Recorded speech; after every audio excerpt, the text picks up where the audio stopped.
What's up, everybody? I got the air leak fixed so far as I know. I don't have any air leaks because he says he fixed that one. I got it in the shop, had to deal with my logs because forgot to log off, and I wasn't gonna have them charge me to hook back up to the computer and have me sit longer and blah blah blah and all that good stuff. So I ended up getting the names of one of the parts that I mainly needed, but I ended up getting another one on top of it. I forget which one the name is. It took the dang paper that I got.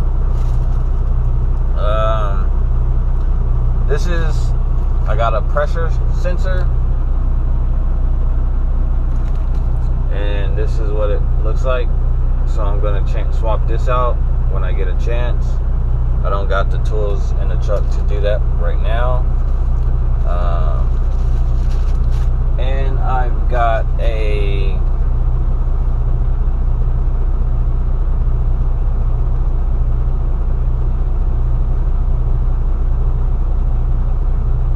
think it's sensor pressure temperature, but I don't think that's the actual name.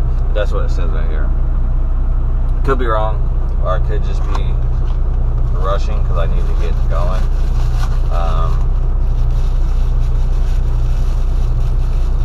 I ended up getting one of these. I never replaced one of these before. I have took it off and used a toothbrush to clean it, but I never actually bought one and replaced it. So that should take care, if I'm correct, and it's the same issue with what I dealt with on my other truck that's giving me this issue. It should take care of that derate and all that other crap issue. And those were the last two parts. So each one, it was the last one they had on the shelf. Lucky me. So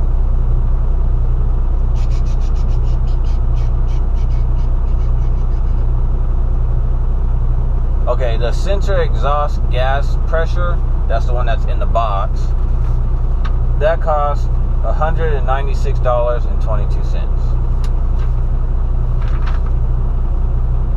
Wait. Hold up.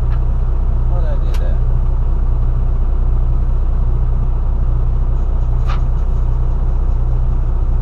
Oh, my bad. Wrong.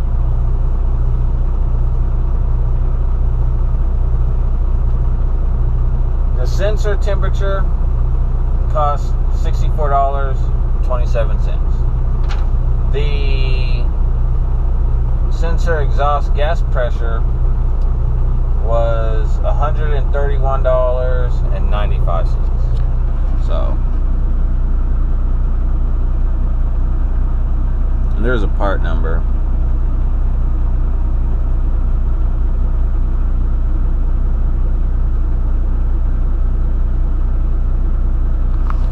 So yeah, so all together, God dang it.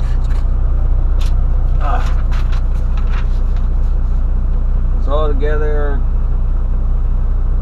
I don't see why.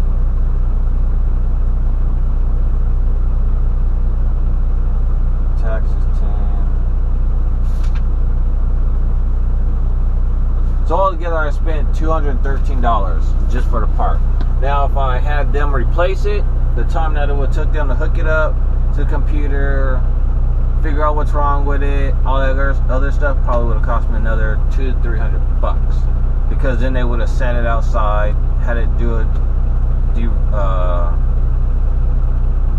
a regen and all that other stuff. So I'm gonna go find an empty reefer, and we're gonna go pick up a load. I'm gonna T-call in Jurupa. I got a load that picks up from Jurupa, and it goes to City of Industry by midnight. So I gotta get going. It's going on 12 o'clock California time. So I will see you guys shortly. All right. So we made it. We checked in we got here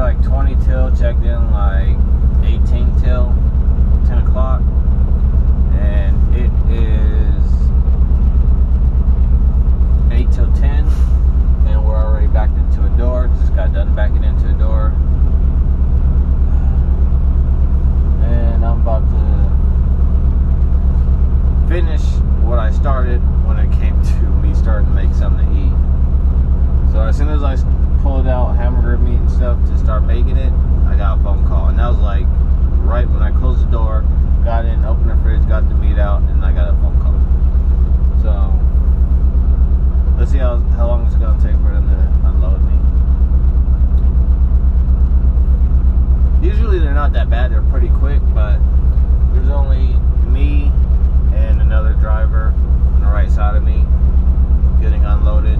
They do got trailers in the door, so we'll find out. Alright, boys and girls, well, we went to the TA, we made an appointment, and they weren't going to be able to warranty the alignment with the tread depth and all that with the tires we have on now. So we're at the yard, we're back at the yard. I'm going to get new steer tires, which I was going to do anyways. So, get new steer tires. I'm going to get Michelin's. They're about four something a piece. So I'm going to go ahead and get those instead of getting a cheaper brand. So Michelin's, and I'm not sure what the alignment's going to cost, so we'll just go from there and I will get back to you guys.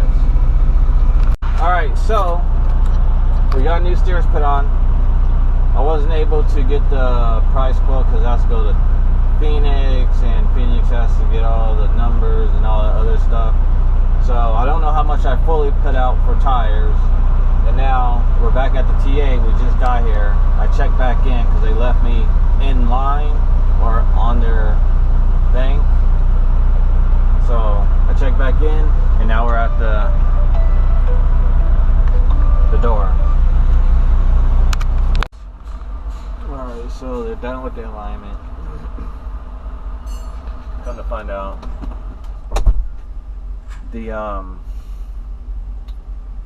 my leveling valve is making my frame sit up higher than my drives, so my frame's higher than my drives. Technically it's supposed to be lower than my drives, so I wasn't going to have them sit there and try to do it Kenworth and all that, spend an extra hour or so to get the specs and all the other stuff, which they charge $140 an hour. So I've already been here for about 2 hours or so.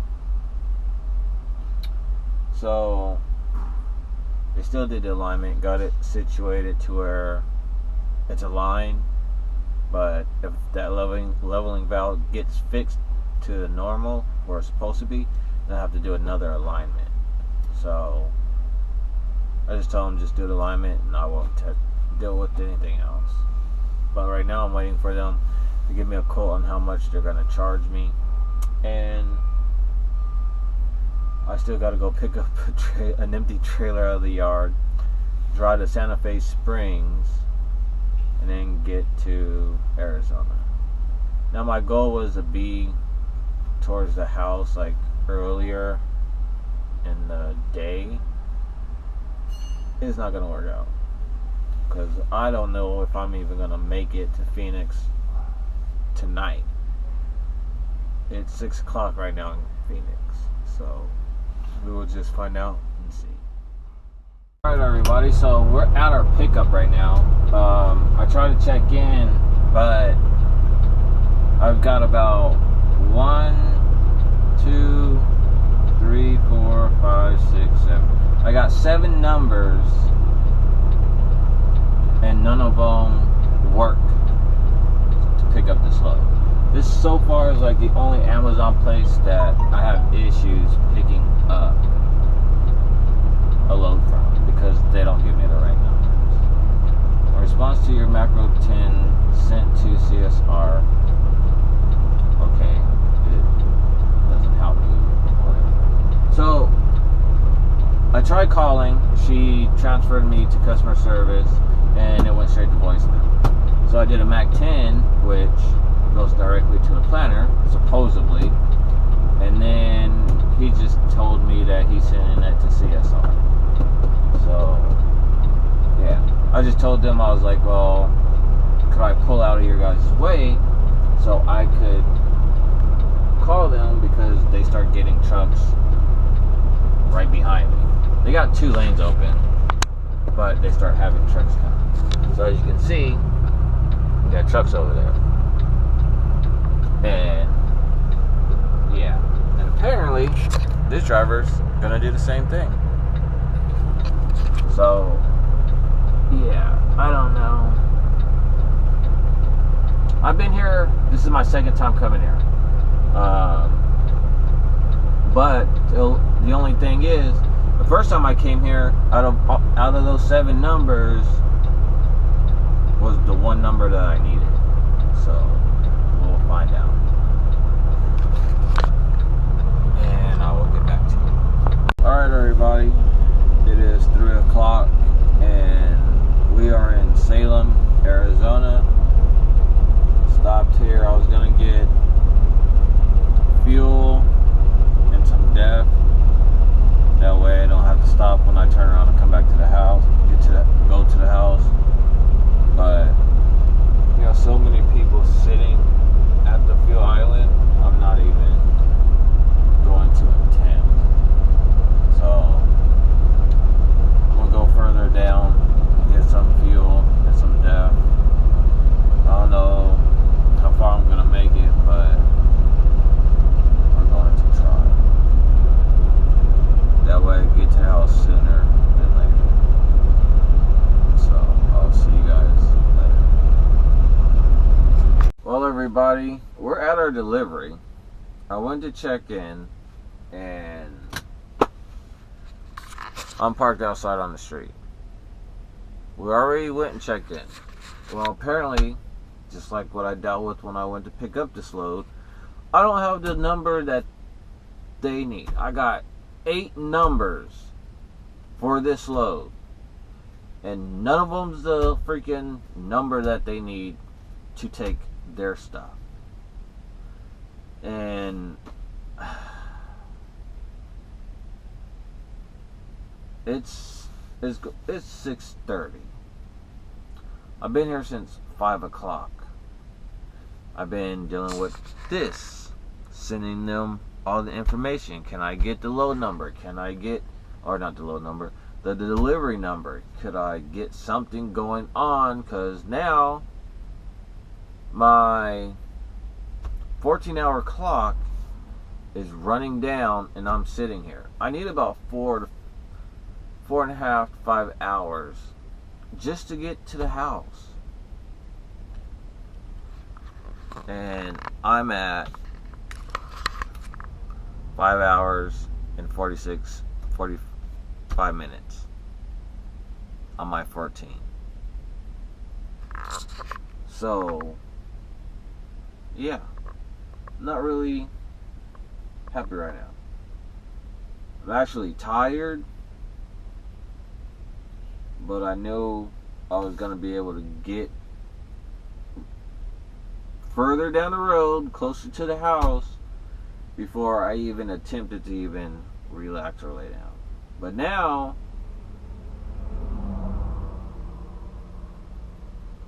I don't care. I'm getting to the house with or without hours. I don't care.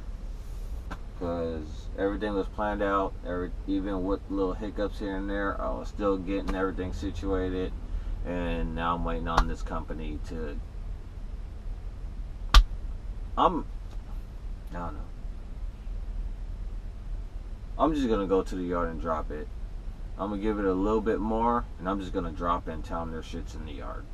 Because I'm not going to sit here and wait, because this load delivers on Thanksgiving in the morning. I'm not going to sit here. So, I'm going to give it a little bit of time, and I'm just going to take it to the yard and drop it if they don't get back with me. So, alright, everybody, so it is 7:35 and we're at the yard, and I'm dropping this trailer here. Nobody replied to me, nobody did anything, said anything. So I've got 4 hours and 41 minutes left on my 14, and I'm gonna use every bit of it just to get to that house. So, with that being said, it's being dropped.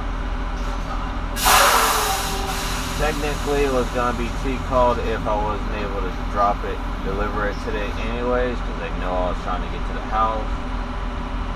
The only difference is, I'm doing it ahead of time because I don't have the time to sit here and waste it. So, that's where we're at with this load. I tried to. Just didn't work out, but at least it's down here and it's down the street. So, with that being said, talk to you guys later. Everybody, we're going to swap out this right here. And shouldn't be that complicated. Show you where it's at. It's a little windy, so.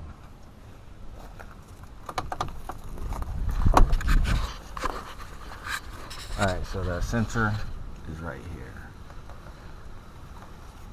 So what you gotta do, what I forgot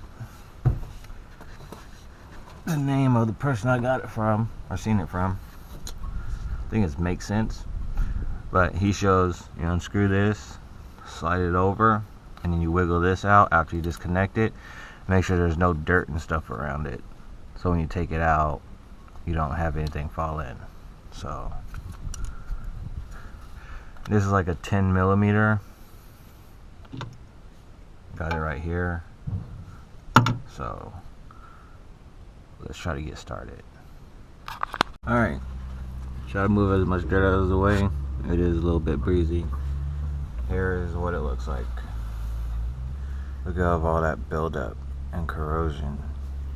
You're supposed to swap these out every so often. I forget how long. But on my previous truck, not my previous one, but the one that I gave out away or gave back before I started dealing with this truck stuff, I took this out and I just used a toothbrush and I cleaned it, but I don't think it was this bad. So we're gonna go and, well, get the other one and put it on there. And as you can see, this just unscrew this, move this out of the way. You just want to like turn it, like wiggle it back and forth. That one was a pain in the ass to get out, but we got it out. Now that's the new one. Give you a comparison. See the difference? How clean that is and how freaking built up that is. You can literally see the buildup right there. So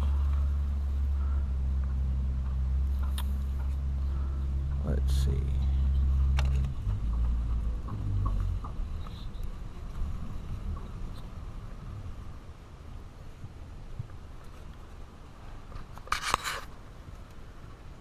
That's out of the way.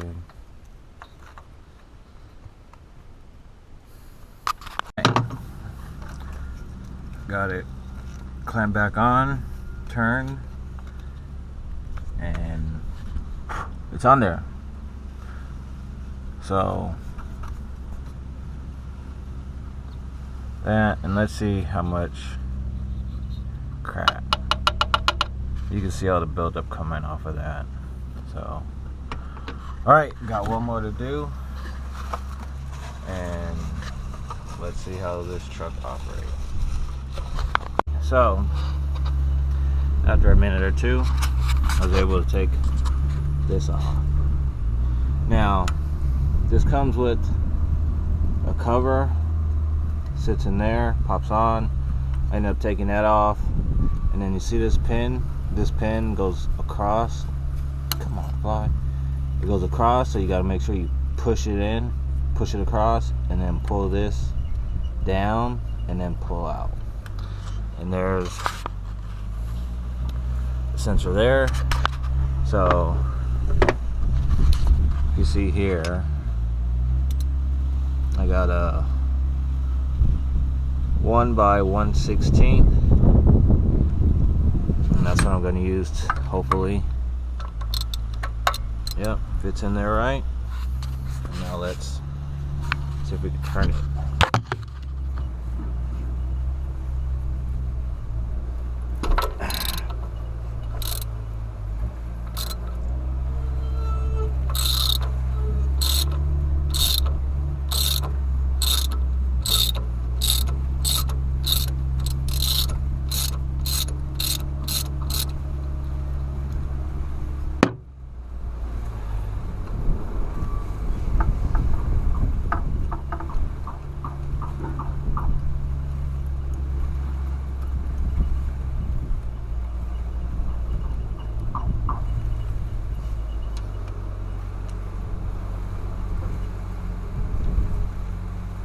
it is. Look how much buildups on that thing. Alright. There's the hole. This is the one that they swapped out. Last time I had this issue with it derating and then it went away, then it derated and then it went away, was this. So this is what I originally needed, but I got the other one just in case, which was a good thing because you see how much buildup was on that thing. So now here's the new piece right here. So 3. Now let's put it on.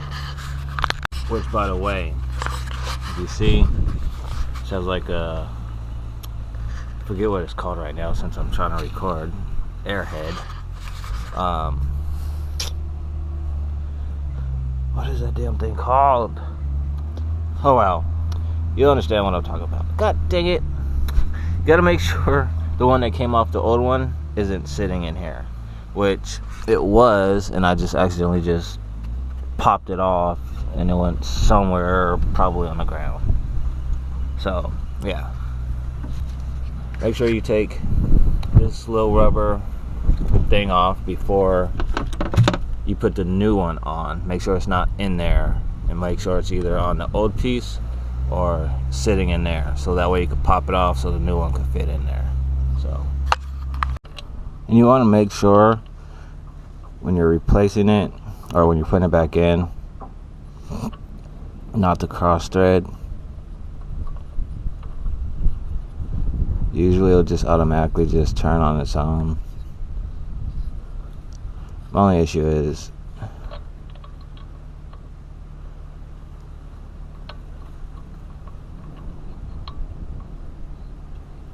sometimes it doesn't look like it's cross-threading, and then you're supposed to tighten it because it gets stiff.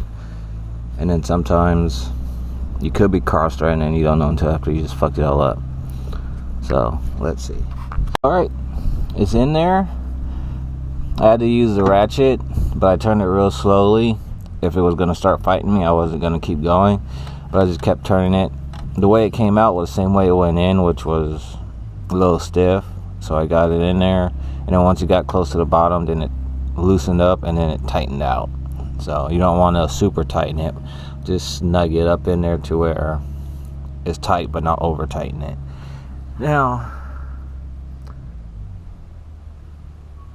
we sit here, slide that back in there. Like I said, that little slip, slide that across. And then, where is it? Oh. That's not it. Then you got this piece, which is probably going to be a pain in the ass to put back on. It wasn't a pain in the ass. So, it's in there. Everything looks good like it's supposed to. And